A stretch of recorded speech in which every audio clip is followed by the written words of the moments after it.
On April 26, 2002, 23-year-old Stephanie Bennett parked her car outside of her apartment complex in Raleigh, North Carolina.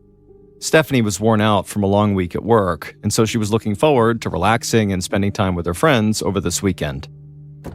She grabbed her purse off the passenger seat, got out of her car, and began walking towards her apartment. Stephanie was dressed in business casual work clothes. She had shoulder-length brown hair, brown eyes, and a huge smile. Stephanie's friends said she looked like she could play the perfect girl next door on a TV show. It was a beautiful spring evening in Raleigh, about 65 degrees Fahrenheit, and Stephanie saw a bunch of people out by the lake that was only about 100 yards from her apartment building. Stephanie just continued walking towards the lake, and as she did, she saw all these people out having fun and walking around and jogging with their dogs. Most of the people were Stephanie's neighbors, or they lived in the apartments just on the other side of the woods that were next to her apartment complex. And while Stephanie loved seeing all the familiar faces out there by the lake, who she really liked seeing were all the dogs. And that evening, Stephanie saw a dog she thought looked particularly happy. A big black and brown Rottweiler trotting in front of its owner with its tongue hanging out of its mouth. Stephanie smiled wide and walked over to the owner and the dog, and she leaned down and said hello to the dog. Then after that, she said hello to a couple of her neighbors who were nearby, and then finally she just turned and headed towards her first floor apartment. Stephanie stepped inside and found her two roommates waiting for her on the couch. The three women had been friends for years, and they still spent as much time together as they could, even though their lives had gotten really busy with work and with boyfriends. Stephanie told her roommates she'd be back in a couple of minutes, and then she went to her bedroom. There, she changed out of her work clothes and put on a t-shirt and jeans. It was Friday, but she and her roommates did not have any big plans. They were just going to hang out at home together. After getting changed, Stephanie grabbed the cordless phone off her bedside table and she called her boyfriend, Walter Robinson. Walter and Stephanie had been together for 4 years, and they were planning on getting married someday. Walter had even bought Stephanie a promise ring, which is a piece of jewelry that typically precedes an engagement ring. Walter picked up the phone on the other end, and he and Stephanie talked about how their days had gone. Stephanie's face lit up whenever she talked to Walter, and she was always happiest when she was with him. But at the time, they couldn't really be together nearly as much as they wanted to because Walter had moved to South Carolina for grad school. They were only about a 4-hour drive from each other, and they would go back and forth to see each other all the time. But that wasn't enough for Stephanie. She wanted to live with Walter and be with him all the time. So recently, she had made the decision to move to South Carolina as well. And she and Walter had already begun looking for an apartment they could share. On the phone, Stephanie told Walter how much she missed him, and he reminded her that she would be in South Carolina before she knew it, and everything would be perfect. Stephanie told Walter that she loved him and then hung up the phone. She was a bit sad when she had to say goodbye, but her roommates were waiting for her in the living room, and they could always cheer her up. That night, Stephanie and her roommates ate dinner, they watched TV, and basically just made each other laugh for hours. Stephanie knew her friends were going to miss her when she moved to South Carolina, but they were also really excited that she was about to take this next big step in her life. A few hours later, Stephanie and her roommates were still sitting in the living room when there was a knock at the door. They weren't expecting anyone, but they lived in the type of apartment complex where neighbors would sometimes drop by to borrow things like sugar or laundry detergent. So Stephanie got off the couch and walked over to the door and opened it up. And standing on the other side was one of her neighbors, a middle-aged guy she knew pretty well, and he looked very shaken. Stephanie's roommates joined Stephanie at the door to see what was going on. Stephanie asked the neighbor if everything was okay, and the man just shook his head and said no. He said he had been walking by outside when he saw something moving in their bushes. It was dark out, and the lights at the apartment were not very bright, so at first he thought it might just be an animal. But as he got closer, he said he saw a man in a hooded sweatshirt, and that the man's face was pressed up against Stephanie's bedroom window. When the neighbor had called out to him, this peeping Tom had run off, so the neighbor didn't get a good look at him. When Stephanie heard this, she felt a chill run down her spine. Earlier that night, she'd been in her room taking off her work clothes, and she pictured this guy in this hooded sweatshirt just standing there watching her. The neighbor told them he had reported the incident to the apartment manager, but he said Stephanie and her roommates really needed to be extra careful to always lock their doors and keep their blinds closed. They thanked the neighbor for letting them know, and then as soon as he left, Stephanie shut and locked the door. Then the three roommates just stood there in the living room, kind of stunned by what they had just learned. They knew their apartments were not the nicest place to live or anything, but they'd always felt safe here. Now they had to worry about some pervert peeking into their windows and trying to watch them undress. A few minutes later, Stephanie went back into her bedroom. Immediately, she adjusted the blinds on the window so nobody would be able to look in from the outside. Then she thought about maybe telling her boyfriend, Walter, or her dad about what had just happened.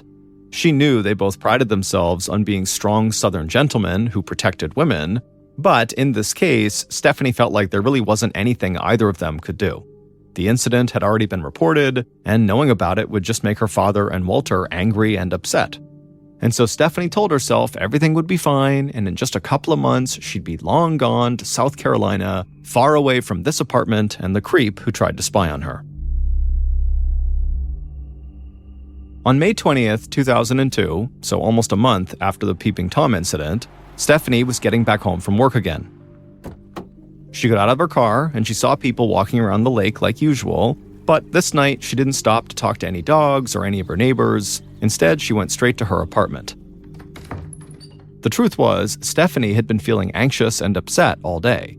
The weekend before, she had gone to South Carolina to see her boyfriend, Walter, and it was the happiest she had been in weeks because they had found the perfect apartment. But when it was time for her to drive back home, Stephanie had broken down in tears and told Walter that she just wanted to stay with him. She didn't want to leave. He said he felt the same way, but he reminded her that she'd be back here for good in only a month, and that the time between now and then would fly by. Stephanie knew he was right, but she still felt like every day she spent in Raleigh was a day she wasn't as happy as she could be. And so Stephanie walked into her apartment and quickly closed and locked the door behind her, and right away she had to admit to herself that there was actually another reason she was feeling so anxious. Both of her roommates were out of town. And since she'd learned about the Peeping Tom a month earlier, she had hated being alone in this apartment. Without her roommates there, the place just felt empty. It felt too quiet. So Stephanie turned on the TV just for some background noise. Then she made herself dinner, sat down on the couch, and watched TV while she ate. At about 8 p.m., so a couple of hours after she'd gotten home, Stephanie called Walter from the living room. And they talked about all the things they were going to put in their new apartment to make it really feel like home. Talking to Walter definitely cheered Stephanie up, but she was still dreading sleeping in her apartment by herself. So after she hung up with her boyfriend, Stephanie made herself a cup of tea, which she'd always been told was good to calm the nerves. She took her tea into the bedroom, but left her bedroom door open a crack. She just wanted to make sure she could hear any noises coming from other parts of her apartment. Stephanie then put her cup of tea down on the bedside table, and then glanced over at the window to make sure the blinds were still closed. When she saw they were, she felt comfortable, so she got undressed, put on a nightgown, and climbed into bed. Then she reached over and took a sip of her tea, and then picked up a book and read for a bit. After finally feeling relaxed, Stephanie put the book down, flipped off the light, and began to fall asleep. The following afternoon, Stephanie's boyfriend, Walter, came out of one of his grad school classes and immediately began scrolling through his contact list on his phone. Walter and Stephanie talked almost every morning before she went to work and he went to class. But that morning, Stephanie had not answered her phone when he called. Walter hadn't thought much about it. There was a chance that maybe Stephanie had been getting ready for work or that she'd gone in early. But Walter had tried calling a few more times since then, and he had sent Stephanie a couple of emails, but he still hadn't heard back. Walter was getting worried. It was just weird for Stephanie not to respond to him at all. After scrolling for a minute, Walter finally found the number for one of Stephanie's roommates on his phone. Then he walked out of the building and called the friend while he headed to his car. Walter told the roommate what was going on, and the roommate said that Stephanie hadn't answered her phone when she called either, and so the roommate said that she was worried too. She told Walter she was out of town right now, but she'd called their apartment manager, and the manager could at least go by their place to just see if Stephanie was at home.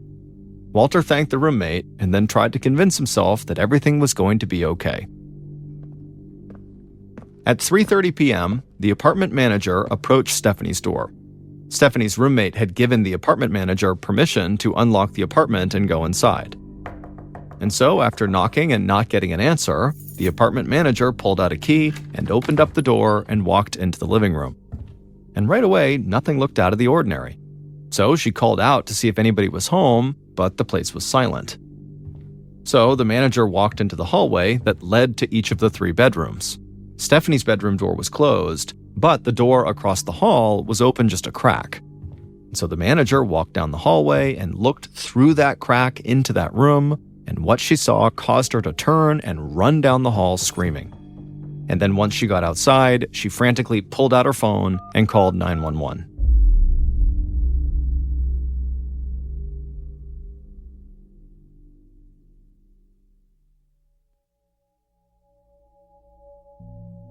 About 10 minutes after that 911 call, Lieutenant Chris Morgan, head of the Violent Crimes Task Force in Raleigh, put on his white fedora hat and walked out of his office. Lieutenant Morgan was a big guy, and he seemed even bigger when he spoke in his booming southern drawl. But it was really that white fedora, with its soft brim and indented crown, that made people always notice him wherever he went. In truth, Morgan had begun wearing the hat when he was a young investigator because he liked how it looked. It was a throwback to lawmen from an earlier time.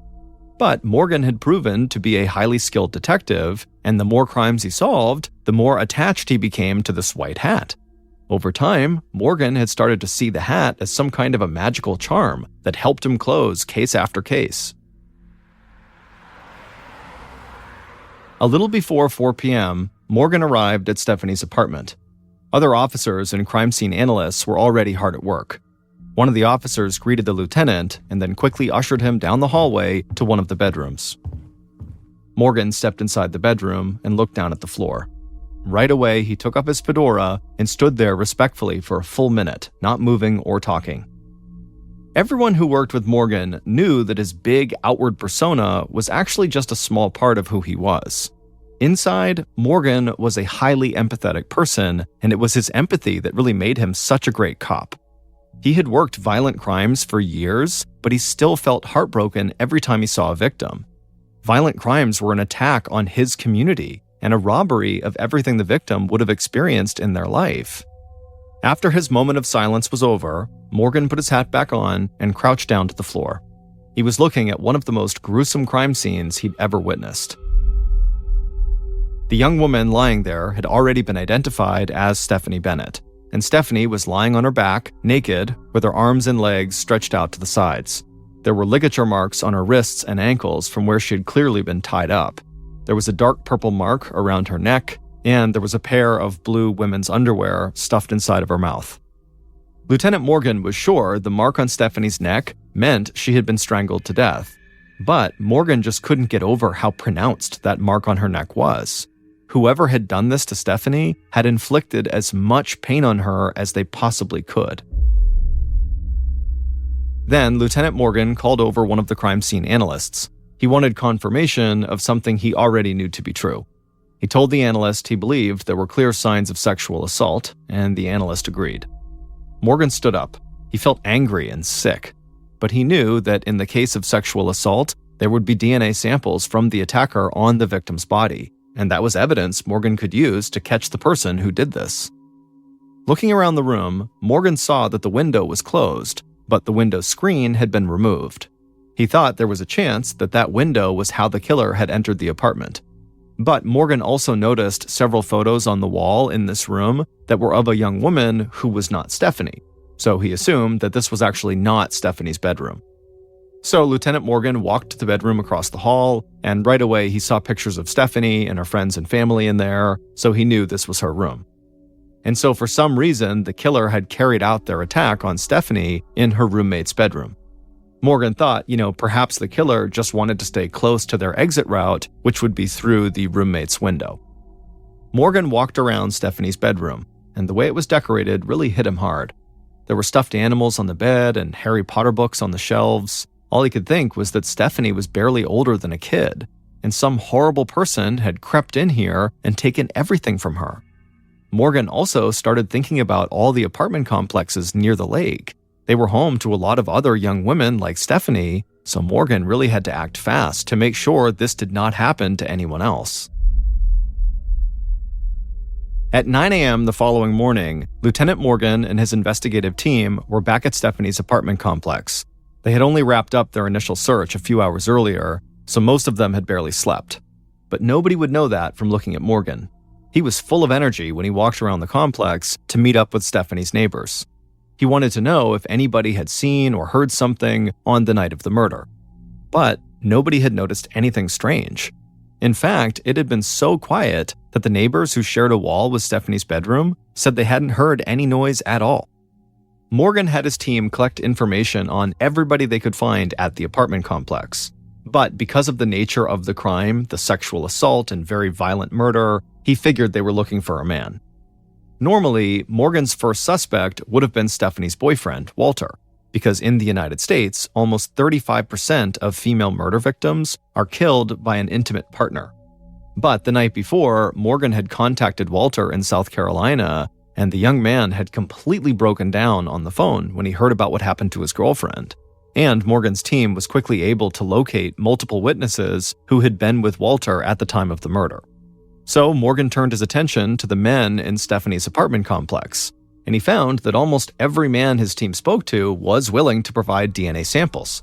In fact, just about everybody who had known Stephanie, even if they had barely known her, told police they would do whatever it took to help police find her killer. They just kept saying how kind Stephanie had been to everyone, that this just didn't make any sense. While members of Morgan's team collected DNA samples from Stephanie's male neighbors, Morgan met with residents who had not been home when police first arrived. And Morgan pretty quickly found someone who had information that could help. It was the neighbor who had warned Stephanie and her roommates about the peeping Tom a month earlier. The neighbor recounted his story about seeing the peeping Tom, but as hard as he tried, he really could not give Morgan much of a description. Then, Morgan spoke to another resident, a man with a very heavy Czech accent, who claimed to have also seen the peeping Tom. But, just like Stephanie's neighbor, the guy with the heavy Czech accent really did not get a good look at him. He just said the guy at Stephanie's window appeared to be white, so Caucasian, he was pretty big, and he appeared to have short hair. Morgan thanked both of the men for their help, because even without a detailed description from either one of them, they had actually given investigators a major lead here. And Morgan thought the killer could have been spying on Stephanie through her window for weeks or months, picturing her as their victim and devising their plan.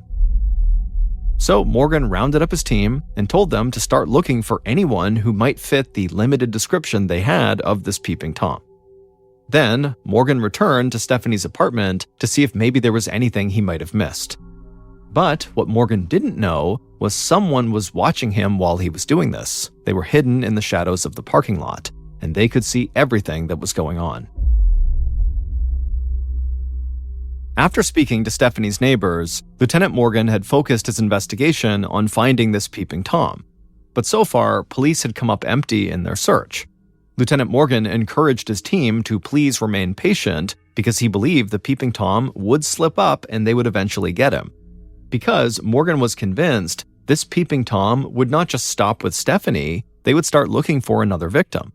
So Morgan had made sure to have officers on site at Stephanie's apartment complex and the other complexes nearby in case this peeping Tom started looking in other windows.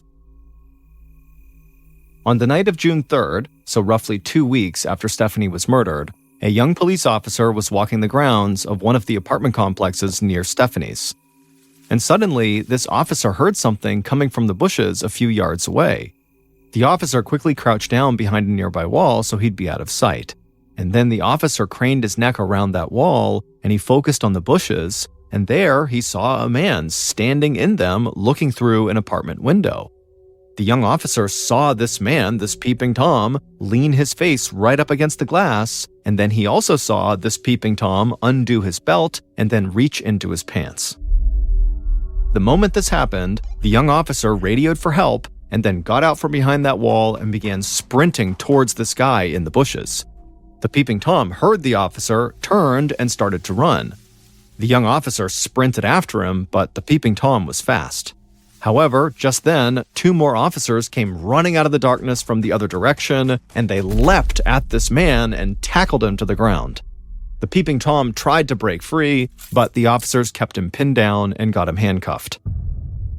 The young officer who originally spotted the peeping Tom eventually joined the other 2 officers totally out of breath, and then he called into the station and told Lieutenant Morgan they had finally caught the peeping Tom. And as the officers led the peeping Tom to a police cruiser, They had no idea there was somebody else nearby watching their every move.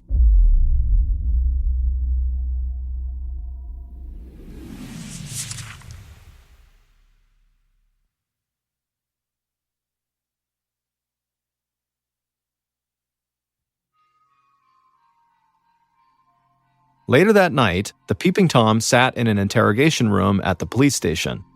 In the hours following his arrest, police had been able to identify him as Christopher Campen.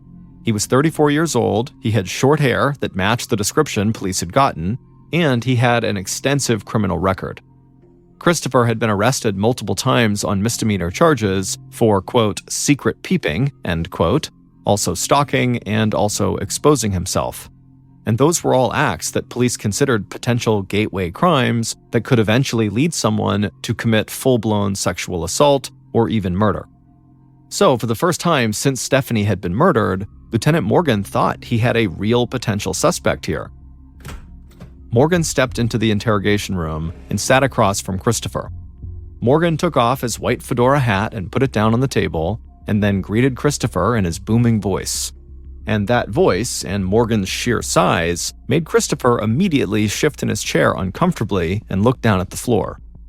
Morgan told Christopher that police knew all about his criminal history, and they knew that earlier that night he'd been spying on a young woman while she got into the shower. Then Morgan just sat back and stared at Christopher. And as he did, Christopher remained silent and just kept shifting around in his seat. Finally, Morgan just asked him if he knew Stephanie Bennett. Christopher immediately sat up straight in his chair, and a look of fear came across his face. He told Morgan he knew who Stephanie was. Basically everybody in Raleigh did, because the case was all over the news. But he said he actually didn't know her, and he didn't have anything to do with what had happened to her. Now, there was no denying what police had caught him doing that night, looking in the woman's window, but he said that did not mean he was also a murderer. Morgan nodded, and then asked Christopher some questions about his criminal history. But the more Christopher spoke, the more Lieutenant Morgan felt like something was off here. There was no question that everybody in the police department, including Morgan, hoped they had found Stephanie's killer when they brought Christopher in. After all, he was caught red-handed being a peeping Tom. He also roughly fit the description of the man who had been seen watching Stephanie through her window, but Morgan had made a long, successful career out of reading people, and he was right way more often than he was wrong. And listening to Christopher, he just did not think this guy could be behind the absolutely horrific crime scene he saw in Stephanie's apartment. A lot of organization and planning had gone into Stephanie's murder. Her killer had clearly been calculated and patient, and they had not left any discernible fingerprints anywhere. But the way Christopher spoke seemed completely scattered, not calm or organized at all. Morgan knew others in the investigation would not want to hear the theory that had just crossed Morgan's mind, that there might be two different peeping Toms in the apartment complexes near the lake, and that this one they had arrested was not the right one. It was not the murdering peeping Tom. Still, Lieutenant Morgan was a strong believer in science, so that night, police still charged Christopher with secret peeping and resisting arrest, and officers swabbed his cheeks to obtain DNA samples. Now they would have to wait to see if Christopher's DNA matched the DNA found on Stephanie's body. It only took a few days for Lieutenant Morgan to be proven right about Christopher. The DNA samples did not match those found at the crime scene. Christopher was indeed a peeping Tom, but he was not Stephanie's killer. Morgan, by this point, had been pretty sure that this would be the outcome, but he was still disappointed. He had stayed in close contact with Stephanie's family, and he had promised them that Stephanie's killer would be found. But now he was getting concerned, because they were weeks into this investigation, and he no longer had any legitimate leads. And not long after Christopher's DNA test results came in, Morgan got more bad news from the crime lab. The DNA samples found on Stephanie's body did not match any samples in the state or national DNA databases. In short, that meant that the one major piece of evidence investigators had found had not given them any idea who killed Stephanie. So Morgan went back to square one and just started re-interviewing residents at Stephanie's apartment complex. But he didn't discover anything that gave him the break in the case they desperately needed. On top of that, there was something else that kept gnawing at Morgan. almost every man who lived in the apartments had voluntarily provided DNA samples. But there were a few men who had refused. However, without just cause, Morgan couldn't force them to submit DNA samples. So he believed there was still a chance that someone who lived close to Stephanie was her killer. Police just needed something to point them in the right direction. They at least needed enough evidence to get a warrant to obtain the DNA samples they were missing. But after months of interviewing residents and monitoring the grounds, investigators still did not have anything to go on. And by the fall of 2002, Morgan knew the case was going cold. And as more time passed, he felt like he was failing Stephanie's family. Then 2002 came to an end, and then all of 2003 passed with no real progress on the case. Stephanie's story slowly disappeared from the media, and it almost seemed like the community had moved on. But Morgan was determined to keep the promise he'd made to Stephanie's family, even if he was not the one to solve Stephanie's murder. In April of 2004, almost 2 years after Stephanie's murder, Lieutenant Morgan called on Detective Ken Copeland to take over Stephanie's case. Copeland was a member of the Ha-il-Wa-Saponi Indian tribe, and he'd grown up in a rural area not far from Raleigh. He also was a former United States Marine who looked like he could punch a hole through a brick wall. But most importantly to Morgan, Detective Copeland was known around the department as the, quote, garbage man. Copeland was so detail-oriented that he would often find small pieces of evidence that other cops had just assumed were garbage. So Morgan knew that if anyone could discover something that he had missed, it would be Detective Copeland. After getting the assignment, Copeland immediately laid out a plan to re-interview as many people as he could at Stephanie's apartment complex who had been a part of the initial investigation. He hoped that somebody would have new information for him. The process was slow going, and getting people to help police again, years after the murder, was not always easy. But several residents did tell Copeland something that had not come up before. They said they remembered seeing someone that they didn't know who seemed to spend day after day after day just watching the police conduct their investigation during that initial investigation period. But nobody could give Copeland a decent description of this person because this person always seemed to be just out of sight or blending in with a crowd. Nothing Copeland heard was enough to give him a solid lead, but he was sure this was significant, and he wondered if maybe the killer had come back to the scene of the crime just to relish in what they had done. But even with this new information, Copeland did not rush to any conclusions.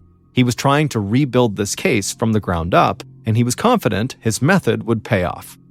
And finally, in February of 2005, 10 months after Copeland had taken over the case, he caught a massive break. He was back at Stephanie's apartment complex to conduct another round of interviews when a man came running towards him, calling out in a strong Czech accent. The man was one of the people who had told police early on that he had seen the peeping Tom by Stephanie's window. The man came up to Copeland and just started talking right away, sounding very excited. He said he had remembered something, and it was very important. In fact, the man couldn't believe it had taken this long for him to remember this. He told Copeland that when the peeping Tom had run away from Stephanie's window, he'd headed towards the apartment complex that was just on the other side of the woods. Copeland felt a rush. Police had searched those apartments early on, but nothing had come of it, and Copeland had spent the bulk of his time focused on Stephanie's complex. Now suddenly, he had a strong feeling that he would find what he was looking for just beyond the woods. Copeland thanked the man with the Czech accent for his help and then headed toward the neighboring apartment complex. When he got there, he went right into the management office and he asked one question of the people in that office. Were there any residents in their building who made a practice out of spying on other residents? The people in the office didn't even hesitate. They said absolutely there was one person who did do that, and they pointed Copeland toward that person's apartment. Copeland's time as a U.S. Marine had enabled him to remain calm in even the most stressful situations. But in this moment, as he walked towards this apartment, he could feel his heart beating faster and faster. Copeland was sure that talking to whoever lived in this apartment would finally break this case wide open. Copeland finally arrived at the apartment, and after taking a deep breath, he knocked on the door. A moment later, the person who lived there answered, and they were clearly intimidated by how big Copeland was. But Copeland smiled, introduced himself, and showed his badge, and the person let him inside. Copeland didn't waste any time. He asked this person right off the bat if they knew anything about Stephanie Bennett's murder. And within minutes, Copeland knew the case had its first real suspect in years. After that meeting, Detective Copeland followed up on some of the information he had just gotten. Then he rushed back to the police station and told Lieutenant Morgan he was sure they had a lead that would finally pan out. Morgan felt a mix of relief and urgency. Detective Copeland, the garbage man, had come through just like Morgan had hoped.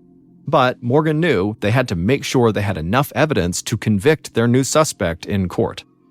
Copeland had gathered a lot of information that day, and so with Morgan's help, they were able to secure warrants that would allow police to conduct surveillance on their suspect and to obtain a DNA sample without the suspect's cooperation. After visiting the apartments near Stephanie's, Copeland had been trying to secure a DNA sample from their new suspect. But this suspect had stayed one step ahead of Copeland. This man somehow knew he was being pursued, and he seemed to be a master at covering his tracks. When the suspect went to restaurants, he always ate finger foods so he wouldn't leave prints on forks or knives. He also pocketed any straws he used, and he flushed his napkins down the toilet. At work, he wiped down his computer and desk every day, and he never disposed of anything in the trash can by his desk or in the dumpster outside the building. Detective Copeland knew the suspect was beating him, but he also knew the suspect's one small weakness. The man had a sweet tooth. The suspect's boss had told Copeland that the man often ate ice cream and other snacks at work, so Copeland had come up with a last-ditch effort to get a DNA sample. He had asked the suspect's boss to arrange a lunch for her entire department, and he had asked the boss to do something important at that lunch. So, on September 15th, 2005, almost 3.5 years after Stephanie's murder, 2 members of Copeland's team were dressed in plain clothes, sitting inside of a Golden Corral restaurant. The officers watched from across the restaurant as the suspect's boss walked up to the buffet line and grabbed a tray and put some banana pudding on it. The tray trembled in the boss's hands because she was so nervous, but she did the very important thing Copeland had asked her to do. She put that dessert tray right on the table in front of the suspect, and the suspect took the bait. They grabbed a banana pudding, and then he picked up a fork and began eating. After a few bites, the suspect wiped the fork down with a napkin and put the napkin in his pocket, but the suspect left the fork on the table. Minutes later, the suspect walked out of the restaurant, and at that point, the 2 plainclothes officers rushed over to the table and bagged the fork as evidence. And that fork would provide a DNA sample that would eventually allow police to determine who had killed Stephanie.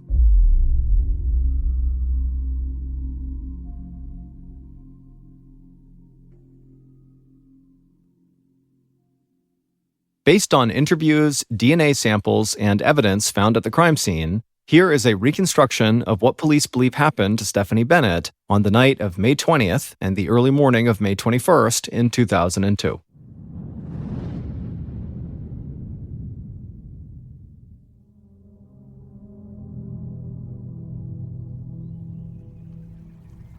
The sun was shining bright when the killer walked from his apartment complex over to Stephanie's. He was carrying a duffel bag on his shoulder, he tucked his long hair under the hood of his black sweatshirt, and he kept his hands in his sweatshirt pocket so nobody would see the latex gloves he was wearing. The killer scanned the grounds to make sure nobody was nearby, and he saw that everything was clear. He'd chosen this time to come because he knew most people would still be at work and not out walking on the footpaths near the lake. The killer moved quickly towards the high bushes in front of Stephanie's roommate's bedroom window. He crouched down, climbed through the bushes, and then removed the window screen.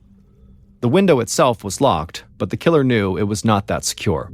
And so he grabbed the bottom of the window with his gloved hands, used all of his strength, and he forced it open. Once it was open, the killer climbed into the roommate's bedroom and closed the window behind him. He walked across the bedroom, opened the door halfway, and looked across the hall at Stephanie's room. The door was closed.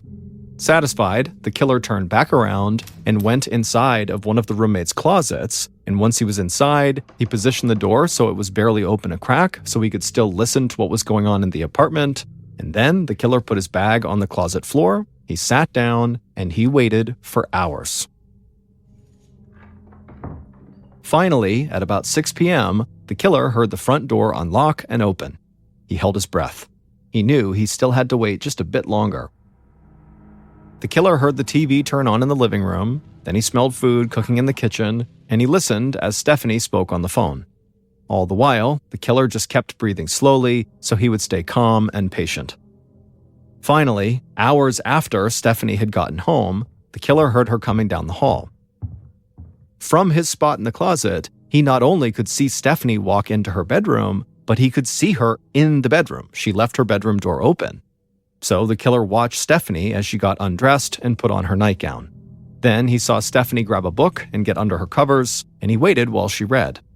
Then the killer saw the light go off in Stephanie's bedroom, and he felt a jolt of adrenaline. It was time to go. The killer grabbed his bag, stepped out of the closet, and then placed the bag down right in the middle of the bedroom floor. Then he rushed out of the room, he went across the hall, he slammed open Stephanie's door, and he leapt onto the bed, pinning Stephanie down. Stephanie was in complete shock and terror, but the killer just pushed one hand over her mouth to keep her quiet, and he used the other hand to hit her multiple times. Stephanie was stunned and already bleeding. With one hand continuing to cover Stephanie's mouth, the killer pulled her off of her bed and dragged her across the hall into her roommate's bedroom where he had left the bag. Stephanie fought back and tried to break free, but the killer was so strong and he held her down and managed somehow to keep her totally silent. The killer dragged Stephanie into the center of the room, and then he reached over into his bag and took out several pieces of rope. And then using that rope, the killer quickly bound Stephanie's wrists behind her back, and then he pushed her onto the ground, and then he used the other piece of rope to bind her ankles, and then once she was all tied up, he removed all of her clothing, and then he shoved her underwear into her mouth to gag her. Then the killer left Stephanie on the floor of the roommate's bedroom, and then the killer crossed the hallway back into Stephanie's bedroom. And there, the killer went into Stephanie's dresser and looked through her clothes and eventually removed a piece of Stephanie's underwear. This would be his trophy. After that, the killer walked out of Stephanie's room, closed the door, and then went back into the room where Stephanie was bound and gagged on the ground. The killer placed his trophy inside of his bag and then turned his attention to Stephanie. The killer raped Stephanie. And then after he was done, he reached into his bag again and pulled out a long metal wire. He leaned over Stephanie, wrapped that wire around her neck, and slowly strangled her to death. After she was dead, the killer just stared at Stephanie's body for a whole minute. Then he threw the wire back into his bag and also cut the restraints off of her wrists and ankles and threw that rope back into the bag as well. Then the killer picked up the bag, climbed back out the window he had come in through, and ran across the dark apartment complex towards the woods. A few minutes later, he arrived at his apartment, he opened the door, and the second he did, he was greeted by his very friendly and extremely happy-looking black and brown Rottweiler. It would turn out that Stephanie's murderer was someone she had met before, but only very briefly. His name was Drew Planton, and he was the owner of that very happy-looking Rottweiler that Stephanie had noticed and gone up to and crouched down and pet after coming home from work about a month before her murder. And that was it. That was Stephanie's entire connection to Drew. But for Drew, that small chance encounter had been enough. And not long after that interaction, Drew had begun to stalk Stephanie and spy on her through her windows when she was in her bedroom. And finally, Drew had decided Stephanie would be his next murder victim. Because it would also turn out that Drew Planton had very likely killed before. Police would discover that years earlier, he had very likely murdered an exotic dancer in Lansing, Michigan, but the case had gone unsolved. However, everybody involved in that case fully believed Drew was the killer. Drew was not on Lieutenant Morgan and his team's radar at first because he had moved out of the apartment complex near Stephanie's not long after the murder, and he didn't really fit the description of the peeping Tom they had been given. He was tall, but he was gangly and had long, shaggy hair. Also, Drew was a well-respected chemist in Raleigh who did not seem to fit the initial criminal profile. But everything changed when the garbage man, Detective Copeland, took over. When Copeland learned that the killer had most likely lived in the apartment complex near Stephanie's, and that someone who Stephanie's neighbors didn't recognize had been watching the police from a distance, he had an idea. Copeland did not like to stereotype people, but as someone who'd grown up in the rural South, he believed every community had a busybody who made it their job to know everybody else's business. So he went to the apartment complex where he believed the killer lived, and he asked the office workers which resident spent the most of their time keeping tabs on their neighbors. And they immediately pointed him to one of the residents' apartments. But Copeland was not talking to the killer inside of that apartment. He was talking to a woman who regularly spied on her neighbors and who knew everything about all of them.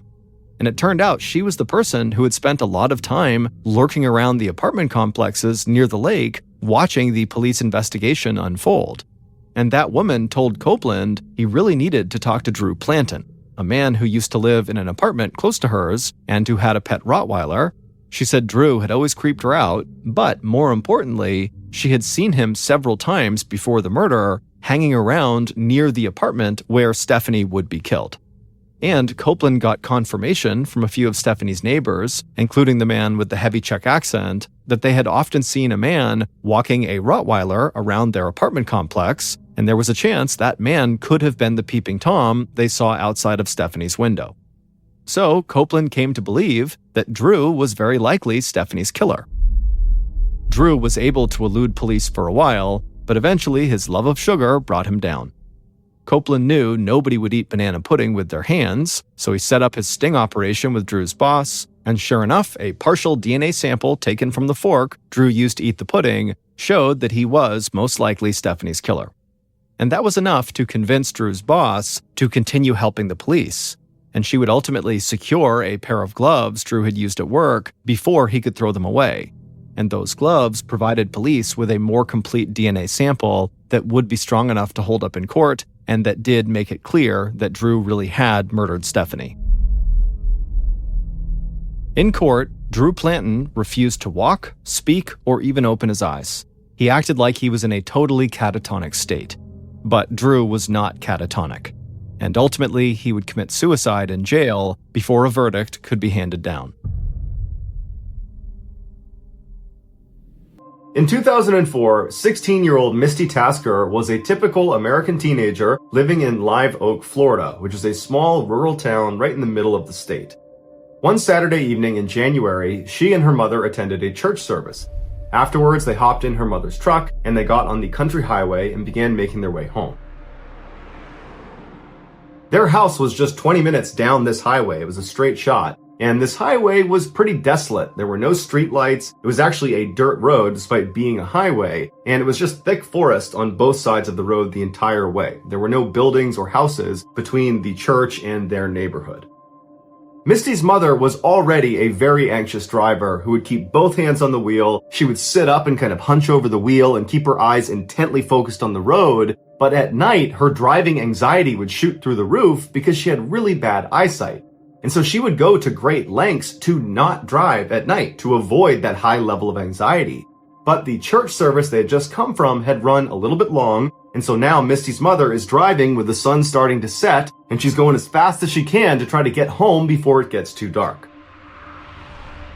And so as they're bombing down this road at about 55 miles an hour, despite it being about a 40-mile-per-hour zone, Misty, who's in the passenger seat, just happens to look over at her mother for no particular reason. And as she's looking at her, she notices out her mother's window, it looks like there's a little girl sitting on the side of the road. What's a child doing out here in the middle of nowhere? She says to her mom, I think I just saw a little girl. And Misty's mother, who's high up on the wheel, she did not hear Misty the first time. She's just focused on driving and trying to get home. And so Misty says again, I think I just saw a little girl. I don't know what she's doing, but I feel like we need to go back and make sure she's okay. And so Misty's mom looks over at her and she's not prepared to turn the car around. That means staying out later, and it means she's going to be driving in even darker conditions. And so she's like, did you really see someone? Because we got to get home. And Misty's like, Mom, I'm pretty sure I saw a little girl. We have to go back. And so finally, Misty's mother, she's very annoyed, but she stops the car, she does a 3-point turn, and she begins driving back up the road where they came from towards this girl. Now, they had only made it about a half mile from where Misty believed she had seen this girl. And so pretty quickly they slowed down because Misty said, I think she's in this area, and they both began scanning the right side of the road because that's where she's going to be now that they've turned around. Now it was starting to get very dark outside, but there was enough light and they had headlights. They were pretty confident they'd be able to spot this girl. And so as they're slow rolling down the road, they both see this girl a little ways up on the right-hand side. Her back was to the road. She had her knees tucked up to her chest and she was rocking back and forth. Misty's mother made a comment that it was a little bit surprising that this girl was out here. I mean, there's really nothing around here. There's no houses, there's no buildings, there's no trails to be walking in this forest on either side. It was just kind of thick forest. And so she just thought it was very strange that this girl would even be out here, especially because there's not any traffic on this road. And so Misty's mother began slowly rolling up to her, and she told her daughter that instead of just stopping right away, let's just drive past her and get a look at her, and then we'll turn around and see if she needs any help. And so as they got right up next to her, they realized she was not a little girl. She was a young teenager, but she was not a young child. And as they drove right past her, they would expect her to turn around and acknowledge the car creeping up on her, considering there's no other traffic in the area and you're just some person sitting on the side of the road. You should definitely turn around and see what's behind you. But the girl did not acknowledge them. She just continued to have her knees up to her chest and rocked back and forth. And so Misty and her mother are a little bit freaked out by this, but they drive past her about 50 meters. Misty's mother does a 3-point turn, and when they're looking back down the road where the girl should now be on their left-hand side, they're oriented back towards their house now, she wasn't there anymore. But there were no streetlights. It was now almost completely pitch dark outside, and so all they had was the headlights. And so Misty told her mom, drive up a little ways. Maybe the girl stood up and moved and we just can't see her because she's not in the headlights. And so Misty's mom began driving down the road and kind of turning slightly towards the left to shine the light more to the left, but there was no sign of this girl. For good measure, they turned right slightly to shine the lights more to the right-hand side of the road, but there was no sign of this girl. And so Misty and her mother just slow rolled back down the road, kind of keeping their eye out on both sides. But after traveling for several minutes, going about 5-10 miles an hour and seeing no sign of this girl, they decided that, well, she must have just gone back into the woods and gone back to wherever it was she came from. And so Misty's mom began picking up speed, and before long they had gone maybe 2 or 3 miles away from where they'd seen this girl, and they were coming up to this 4-way intersection with stop signs all around. And as they were getting close, Misty's mother gasped, because on the other side of the intersection, on the right-hand side, was this girl sitting on the side of the road. She's got her back to the road, her knees are up, and she's rocking back and forth. And so Misty's mother pulls up the stop sign and then just sits there. And both women are just stunned at what they're looking at. They had just seen her 2-3 miles back down the road. It wasn't possible for her to get all the way up here. And so Misty's mother looks at her daughter and says, do you think it's a different girl? And Misty's like, no, that's the same girl. And so they just sat there for a minute until Misty started to panic. And she said to her mom, Mom, don't stop. I got a bad feeling about this girl. I don't know what's going on, but you can't stop next to this girl. But Misty's mom, she was definitely weirded out by this situation, no doubt. But she didn't feel good about abandoning this girl in the middle of the night on the side of the highway. And so even though she felt a little bit hesitant herself, she told Misty, we have to at least drive past her and ask if she's okay. That's the least we can do. And Misty was not having it. She said, Mom, do not stop. I got a bad feeling about this. Don't stop near this girl.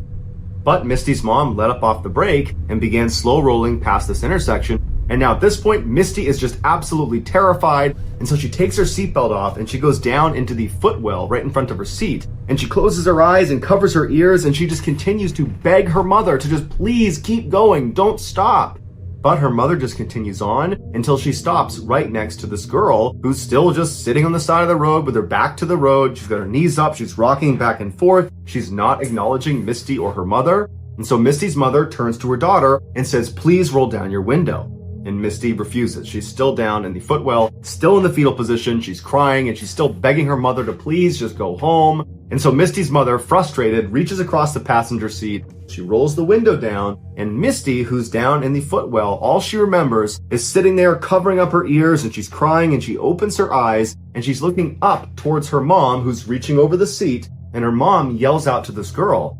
And Misty remembers looking at her mom, who suddenly recoils in horror and screams, and then they take off like crazy, flying down the road. Misty jumps out of the footwell and she's looking at her mom and she's like, "What's happening? What just happened? What did you see?" And her mom's got her hand over her mouth and she's speeding down the road and she's crying now. And she's looking at Misty and she just doesn't have the words to describe what she just saw. And so Misty's asking her mom, "What did you see? What happened?" And finally her mother just said, "She didn't have a face. She didn't have a face. It was hollow. There was nothing on her face when she looked at me." And so Misty screams and she's crying and her mom is crying and they speed home. They're home just a couple of minutes later and they run inside, practically falling over each other to get in the house. And as soon as they get inside, Misty's mom calls 911 and she didn't even know how to describe what she just saw. But she knew it was too embarrassing to try to describe it as some girl without a face sitting by the highway. And so she just told the police that they had seen a girl they think needs help. And so the police, they went out and they searched that entire stretch of highway. They looked for any sign of anybody out there, but there wasn't. There was never any trace of that girl.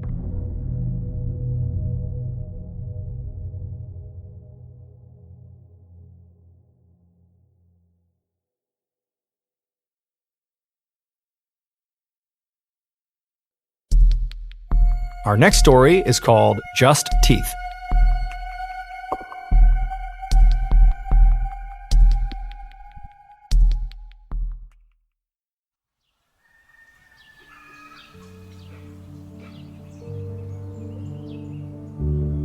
At around 7:30 a.m. on September 25th, 2012, a 69-year-old farmer named Terry Garner stepped out of his house in rural Oregon to go feed his animals.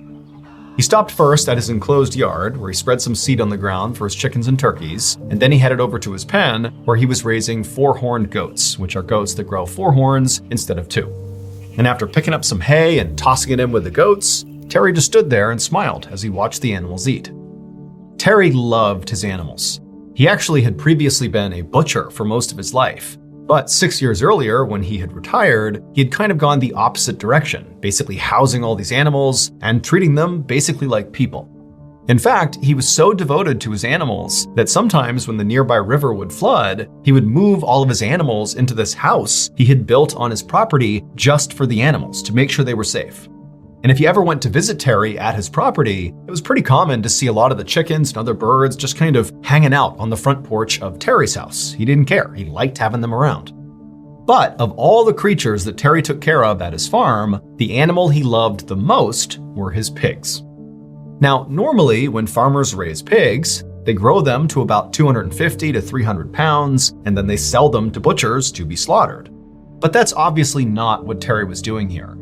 He loved these pigs so much that he basically just fed them anytime they were hungry, and they were hungry all the time, which meant his pigs sometimes grew to be like 700 pounds, and at no point was Terry going to sell those pigs. He just wanted his pigs to live their best life. So on this morning, after he was done feeding his chickens and turkeys and the goats, he grabbed a whole bunch of food and began making his way over to his beloved pigs.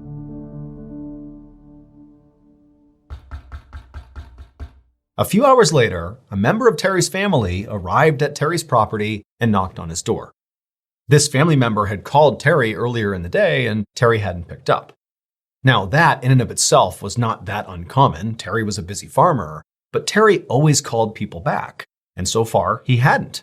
And so this family member was here just to check on him and make sure he was okay. And so after a few minutes, when Terry did not come to the door, the family member grew more concerned about Terry and decided they would just walk the whole property and just go find Terry and see what he was doing. And so the family member left the porch and walked all around the property. They saw where the chickens and turkeys were, they saw the goats, they saw the pigs, but that was it. All they saw were animals. Terry was nowhere to be found. It was like he was gone. And so the family member was just about to turn around and head back to Terry's house to see if, maybe he really wasn't there, when suddenly something caught their eye in the pig pen. Now, at first, what they were looking at just seemed impossible. Like, how could that be there? That doesn't make any sense. But when the family member walked over and got a closer look, they knew for sure what they were looking at. And as soon as that truth sunk in, they turned, ran to the house, and called the police. It would turn out, earlier that morning, when Terry had walked into the pig pen to feed his beloved enormous pigs, somehow or another, he had wound up on the ground. Now, we don't know if he had a heart attack or if he had some other medical event or if he simply just tripped and couldn't get up again, But one way or another, he wound up on the ground, and at some point, his pigs devoured him. And so what that family member saw in the mud that caught their eye was not Terry, but Terry's false teeth grinning back at him. Those teeth, along with several pieces of his body and his clothes, were all that was left of Terry. One more haunting detail of this case is that officials were not able to actually figure out whether or not Terry was dead before he began being eaten, or if he was just sort of incapacitated and very much alive when his beloved pigs began to eat him.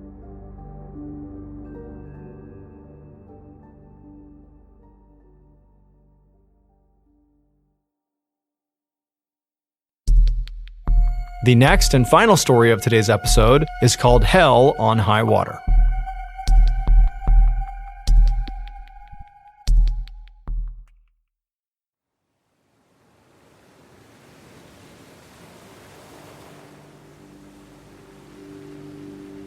One evening in the middle of March of 1907, a sailor named Nels Nelson stood at the bow of this big Russian steamboat called the Perrier, and he looked out over the Pacific Ocean with a very worried look on his face. The sun was starting to go down, and Nels was afraid of what the night might bring. About a month earlier, the Perrier, the boat that Nels was on, had left Hong Kong and begun its long journey to California, where Nels and the rest of the crew would offload all their hemp and machinery. And just that day, the Perrier had passed by Honolulu, Hawaii, which meant they were nearly to their final destination. Now, their long voyage thus far had been quiet, but now Nels just couldn't help feeling like their luck was about to run out. Nels had been a sailor his whole life. He was originally from Sweden, but he'd traveled all over the world, and a few years back, he had linked up with the Perrier in Hong Kong. And now, other than the captain of the Perrier, who was a Russian named Kavinsky, Nels was the longest-serving member on board the Perrier. And what that meant was Nels and the ship's captain were the only two currently on board the Perrier who knew the ship's dark secret. Now, Nels and the captain had not told anyone this secret and didn't intend to. Now, this wasn't something they planned, like they weren't trying to keep it a secret.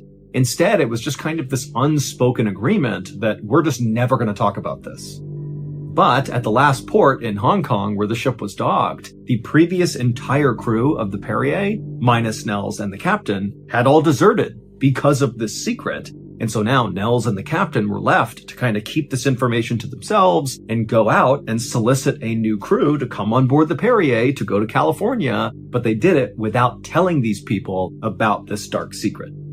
And they'd managed to do it. Nels and the captain had found this kind of ragtag bunch of sailors to come with them on this journey, but as a result of recruiting basically anybody with a pulse who was willing to go on this voyage, the crew they ultimately recruited was kind of an untrustworthy, sketchy bunch. On this night, it was Nels's turn to stand watch, which means basically you would stay up and kind of patrol the boat and look out for problems or emergencies. It was just a way to make sure the crew was always safe, even when everybody was asleep. And even though Nels was not exactly thrilled to be staying up all night to stand watch, in a way he actually was kind of relieved to be in charge of this task. He figured he'd rather be awake and miserable than asleep and vulnerable. Suddenly, another sailor came up to Nels, and Nels hadn't heard him, and the sailor slapped him on the back and said, "Hey, how you enjoying your sunset cruise tonight?" Nels turned around and saw it was another crew member just kind of pulling his leg, and so Nels attempted to put on a smile and kind of go along with the joke and make it kind of lighthearted, but he was really struggling because he was looking off to the horizon and he could see the sun had nearly set. For the next couple of hours, Nels and this other sailor would stand by this railing in the cold night air, and they would just talk about, what they're going to do when they get to California and, what they plan to do with their lives generally, and just kind of small talk, normal stuff. And, for a little while, Nels did forget about all this extreme anxiety he was having about nighttime. But at some point, as Nels and this other sailor were just chatting away, there was this warm breeze that kind of came across the deck of the ship. Now, remember, it had been very cold all night, and so this warm air really stood out. And the second Nels felt that warm air, he knew his worst fears were about to be realized. And so Nels was so scared about what was about to happen that he just kind of froze. He couldn't even turn and tell his partner what was happening. And his partner was totally oblivious because his partner had never been on the Perrier before and didn't know the ship's dark secret. And so this other sailor just kept on blabbering away, totally oblivious. But then, as Nels is frozen to the spot with fear, from down below in the ship where the crew was all sleeping, they heard this loud, guttural scream like one of the crew members was being tortured or something. And right away, the guy next to Nels, the other sailor who had been with him, he stopped talking because now he knows there's a problem. He doesn't know what it is, but obviously something's wrong. Now, Nels was still frozen with fear because he knows what's happening. He knows what's gonna happen. And so he was just standing there, and the other sailor is like, Nels, what's going on? We gotta go down there. But it wasn't until more screams began coming out of the berthing area down below that Nels kind of snapped out of it, and he was like, all right, come on, we gotta go. And the two of them, they went bombing down the steps down into the berthing area, and they went into the first compartment where these screams were coming from. And when Nels and his partner walked into this room, they looked and they saw two of their crew members were sitting on one of the bunks, just completely rigid, as if they were totally stiff. And the two of them were just screaming as loud as they possibly could in perfect unison, but it was like they weren't there. It's like their eyes were staring off into the distance and they couldn't control their bodies. Now, Nels knew what was going on here, but the partner didn't. And so the partner's looking at Nels like, what's going on here? And Nels just turned to him and said, look, I think we can quarantine them. Help me move them. And so this partner has no idea what Nels is doing. He doesn't understand what's going on, but he kind of jumped into action with Nels. And Nels and this guy, they grabbed these screaming crew members who were totally stiff, and they remained stiff as Nels and the other sailor dragged them out of the room, down the hall, and they put them in what's called the hold, which is kind of like a jail cell on board a ship. It's where sailors who misbehave get sent to. And so it's a place you can put things and lock the door and they don't come out again. Nels' thinking was, if we can take these affected crew members and quarantine them in the hold, maybe, just maybe, this won't spread to the rest of the crew. But as soon as Nels had shut and locked those two men inside of the hold, it was like the entire ship erupted with screams as the entire crew, minus Nels and his partner, just began screaming like mad. It was like the ship was total chaos. And so Nels and the crew member, they began running down the hall trying to figure out where the screaming was coming from. But before they knew it, the rest of the crew were streaming out of their rooms into the hallway, just screaming and running their way upstairs to the top deck. And so Nels began telling himself, stay calm, it's okay, it's not happening to you yet. But then it felt like someone had reached up inside of Nels' chest and was squeezing as hard as they could. It was like his body was being possessed by something, and then he felt this pressure building up inside of him, and then it was like, without even trying, suddenly the loudest scream that had ever come out of Nels came out of his mouth, and he was completely powerless to stop it. And seconds later, Nels, screaming at the top of his lung, along with his partner, who was also screaming, they joined the stampede of other screaming crew members running their way up to the top deck. And when Nels and his partner reached the top deck, as they were screaming and screaming and screaming, Nels looked around and he took stock of what he was seeing.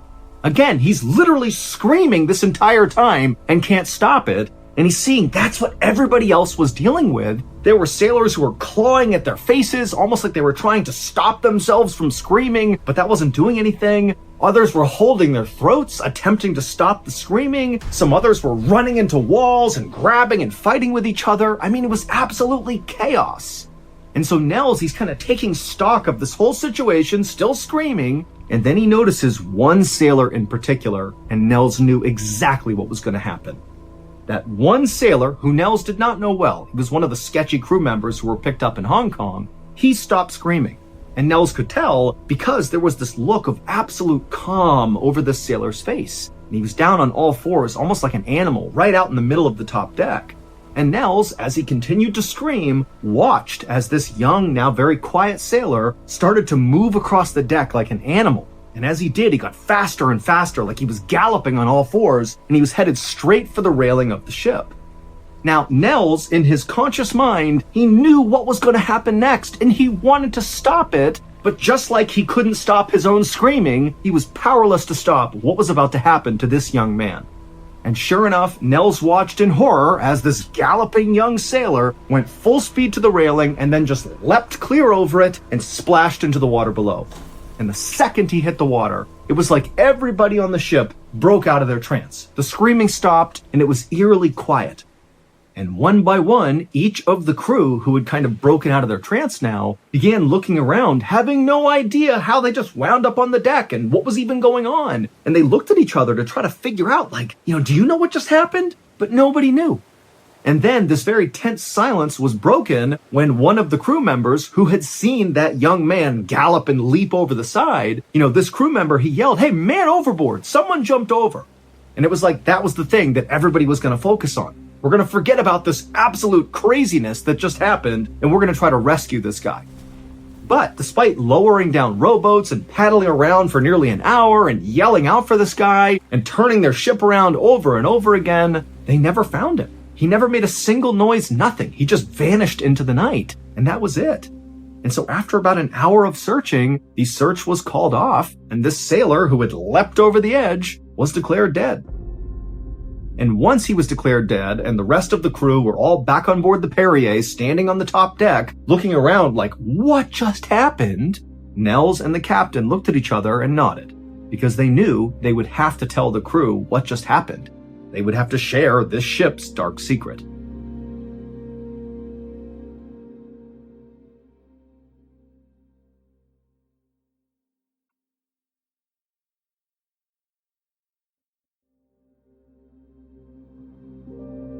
And so Nels and the captain told the crew the big secret, and the crew was obviously horrified, but considering they had just been through the entire experience, they weren't exactly surprised. They just hoped that, this night was the only night this craziness would happen.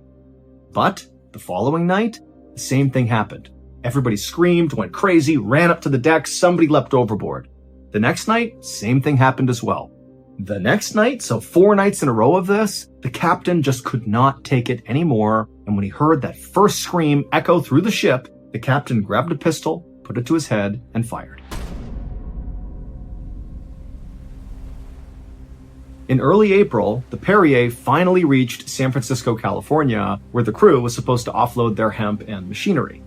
By this point, one of the sailors, whose name was Padaman, had assumed command of the ship, but by this point, the crew were very close to mutiny. They did not want to be on the ship anymore. They didn't care who was in charge.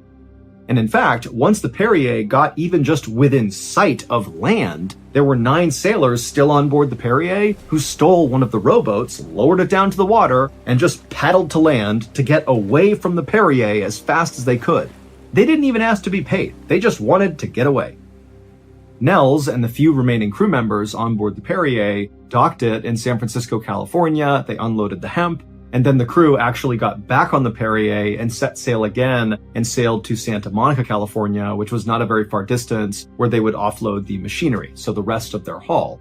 And actually on the morning that they were supposed to actually dock in Santa Monica, the crew's cook leapt overboard to his death at 2 a.m., and the crew barely reacted. Because by this point, this was just commonplace on board the Perrier, people going crazy and jumping over to their deaths. And so once the Perrier was docked in Santa Monica and all the cargo was offloaded, Nels and the rest of the crew just left it there. They totally abandoned it and just left. And the Perrier would remain totally abandoned in this dock in Santa Monica until a reporter from the Chicago Tribune newspaper found out about what had happened on board the ship and the fact that now it was totally abandoned, which seems so creepy. And he decided to dig into this, and ultimately he published the story that I'm telling you right now. Here is the Perrier's dark secret that both Nels and Captain Gavinsky knew all too well. 3.5 years earlier, on a night in the fall of 1903, the Perrier docked in what was then called Bombay, but what is now known as Mumbai, India. And on this particular night, some of the crew members of the Perrier decided they wanted to leave the boat and go have some fun. So a few sailors and an officer hopped on one of the rowboats on board the Perrier, they lowered it down to the water, and they paddled to shore. And apparently, this group of guys had a great time on shore, but at some point, the officer apparently killed a guy on land. Who knows what it was about? Nobody knows. The reporter from the Chicago Tribune couldn't figure it out. But the rumor goes the officer killed someone, and when they came back to the ship that night, the officer was bragging about killing this person and even making jokes about it. Now, we don't know if this story actually happened, and we also don't really know if this is the seminal event that prompted what would become the dark secret of the Perrier. But very shortly after that officer had killed someone, the Perrier had left Mumbai and they were out at sea and it was very cold, but then suddenly the crew remembered this warm air wafting over the boat, and then screams rang out from inside as the crew began going totally crazy. This was the first appearance of the Perrier's dark secret, which sailors on board the Perrier actually just referred to as the Thing. Nobody ever saw the thing, or felt the thing, or heard the thing. The only thing they experienced before all hell broke loose is a warm breeze would come across the ship, and then seconds later it was absolute pandemonium until one of the crew members died. And this thing would basically inhabit these sailors and cause them to take their own lives. Over the next few years, more crews would join the Perrier and go out to sea, and over and over and over again, this thing, the dark secret, would take over and many of the crew would end up dying. And so by the time the crew had come to port, the crew would totally mutiny and disappear. Nobody wanted to be anywhere near this ship. That was why Nels and Captain Gavinsky were the longest serving members on board the Perrier, because they were the only ones who were willing to come back. All told, the Thing, or the dark secret of the Perrier, claimed the lives of 23 sailors. 20 of them, after screaming like maniacs, suddenly just went quiet and leapt over the railing into the ocean and drowned, and the 3 others that passed away were the ship's captains, who all killed themselves. After the Perrier was abandoned in Santa Monica, California, it's unclear what actually happened to it, but we know it never sailed commercially again.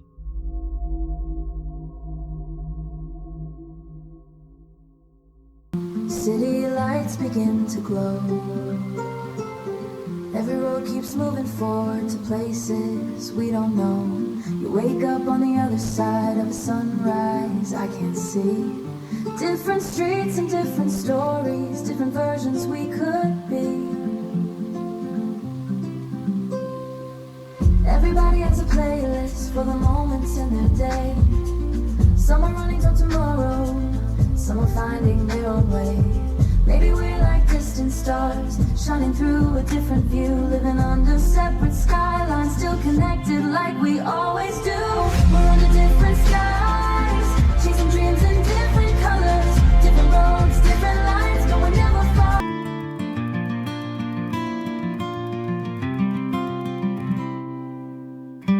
In the shadow of the night, lost my voice, lost the fight. Hearts collide, screams ignite. Fading stars are losing light. Whispers echo through the halls. Ghosts of laughter, ghostly calls. Silent tears behind these walls. Broken dreams crumble and fall.